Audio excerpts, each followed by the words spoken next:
Dear colleagues, thank you first for organizing this wonderful conference, for inviting me to talk 12 minutes about Napoleonic looting well, looking at the general theme and on the talks we just hear, I have to bring a little disclaimer, of course. When talking about Napoleonic looting, I don't want to compare it with Nazi looting. I don't want to shift away the attention on this Nazi regime crimes. These incredible crimes committed are an ongoing obligation for all of us and therefore have to be the focus of provenance research. But that is why I'm here. I want to broaden the perspective a little bit. Nobel Prize winner Orhan Pamuk, who has a special interest in museums and even runs a Museum of Innocence in Istanbul, stated once, I quote, "Museums must not confine themselves to showing us pictures and objects from the past. They must also convey the ambience of the lost time from which those objects have come to us, and this can only happen through personal stories." End quote. Old master paintings can generally tell many personal stories, as they often have a long provenance, sometimes not very well-known provenance, before entering a museum's collection. And even a loss or a long absence can be worth telling. So, more than 20 years ago, I had the privilege to curate an exhibition celebrating the reacquisition of a painting showing Pan and Syrinx by Rubens and Bruegel, which happened in 2002. The exhibition was in 2004. It disappeared during the Napoleonic occupation of Kassel, 1806-1813. Later, some more details on that. The acquisition was made possible with the support of many national foundations, but also regional commitment was crucial. 1/3 of the sum came from local companies and individuals, underlying thus the highly emotional character of this return or even homecoming of this masterpiece. While Bernhard Schnackenburg, who passed away last year here in Cologne, reconstructed the provenance in the publication, it did not play a major role in the exhibition, I have to confess. This approach changed in the following years, especially after the so-called Gurlitt case that brought provenance research, we heard that already, to the attention of a general public.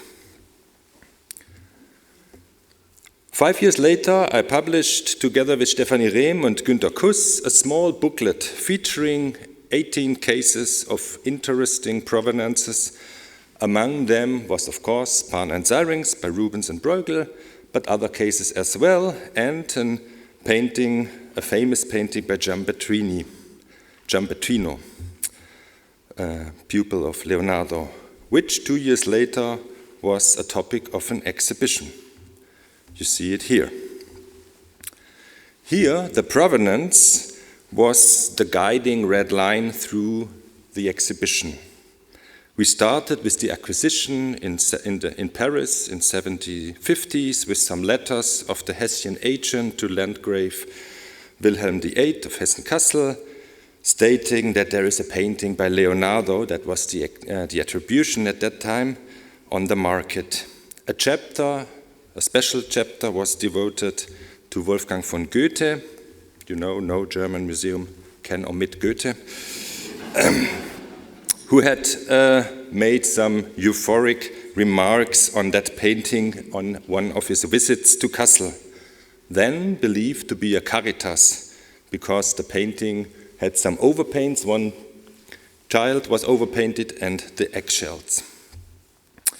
The Napoleonic looting in 1806, the loss on its transport to Paris, Then the reappearance on the art market in Paris, later London, the collection of the Dutch King Willem II, the inheritance to the Princess of Wied, were later phases of provenance displayed there.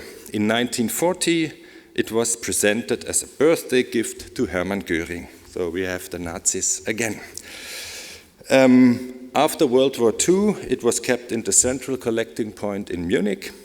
And the struggle of the director of the Kassel Museum, Hans Vogel, for almost 20 years to get it back was the last chapter.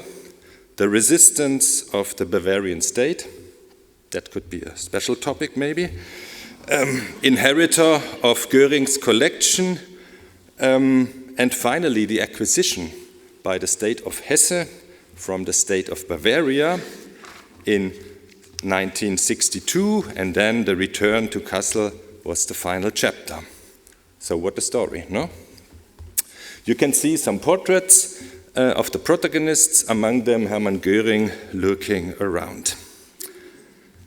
And recently we had an exhibition and a publication celebrating the return of the watermill, one of the last works of Paulus Potter. So what is the story behind that? You see here the dates. To be fair, the time the painting was in Kassel is quite short in comparison to its absence. So are we really talking about coming home? So why is this, or why can this be important? Because it enabled us to tell a somehow lost story. By 1783, 10 works by Paulus Potter are documented in Kassel. You see them here displayed. That was roughly 10% of the total oeuvre of the painter who died with only 28 years. Among them were prominent works as the so-called The Pissing Cow or The Fate of the Hunter. You see them in the first row, in the upper row. From two paintings, you see the blue squares, we only have descriptions, not very specific descriptions, cows and sheep.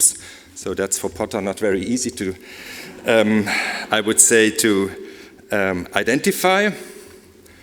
Anyway, the paintings were all acquired by William VIII or his son, Frederick II, and William died in 1760. In 1785, his grandson, Wilhelm IX, became ruling landgrave, and the story changed dramatically. In 1803, he was chosen elector, so Wilhelm IX became Wilhelm I. So we just start with a new number. And the same year, he exchanged a painting with the Bavarian elector, Max Joseph, a painting by Giuseppe de Ribera, which we still have in our collection, and the Potter is today still in Munich in the Alte Pinakothek. So 3 years later, Wilhelm saw the Napoleonic troops approaching Kassel and had the idea to take in a safekeeping his favorite paintings, a collection of 48 paintings in a small palace outside from Kassel. Among them were 2 paintings by Paulus Potter. But when the troops arrived under General Lagrange, the hiding place was discovered, and Lagrange confiscated the paintings as a war booty and sent them to Paris as a gift to the Empress Josephine. So in 1806, there were the next loss. After the death of Josephine in 1814, most of the paintings were bought by the Russian Tsar and are nowadays in the Hermitage in St. Petersburg. So, half a year later, in 1807, Vivant Denon, the general or the director of the Musée Napoléon, came to Kassel to select paintings to be displayed in the museum. So he chose these 3. And one has to say that at the same time, Kassel was the residence of the youngest brother of Napoleon, Jerome, as a newly created kingdom of Westphalia. In the autumn of 1813, the fate of Napoleon was turning, and the younger brother Jerome had to escape from Kassel, and he took the opportunity to take some artworks with him, among them Pan and Syrinx, which I showed you at the beginning, and the 4 paintings by Potter. So, when Wilhelm I came back to Kassel, here you see him in his beautiful dress, there was no painting by Potter. This is what you can do with digital, with Photoshop, let's say. A colleague did it. I wasn't be able. It would look probably horrible. So one of the painting ended up in Houston. It's in the Fine Art Museum, the 2 pigs, which I showed you for. So within only 10 years, the 10 paintings disappeared. Luckily, after the defeat of Napoleon, 3 works from the Musée Napoléon returned to Kassel. These are these 3. And then the art historians came and investigated the works, and they found out that the painting on the left side is not by Potter, although it had a large signature, but it was applied later, and the painting is now described, attributed to Govert Camphuysen. So there were only 2 at the end of the 19th century, 2 paintings by Paulus Potter. With the reacquisition of the watermill in 2023, we are not only be able to enjoy, let's say, the art of Paulus Potter, the art of painting cows and horses and whatever, and land life, to be able to see how this young artist developed. Let's say, it's hard to say development if you die with 28 years, I would say. But anyway, the watermill, I'm sorry for the very dark image. In original, it's very beautiful. Show a different approach to landscape painting. So we are, let's say, able to have a kind of development, or to see a kind of development of Paulus Potter's oeuvre.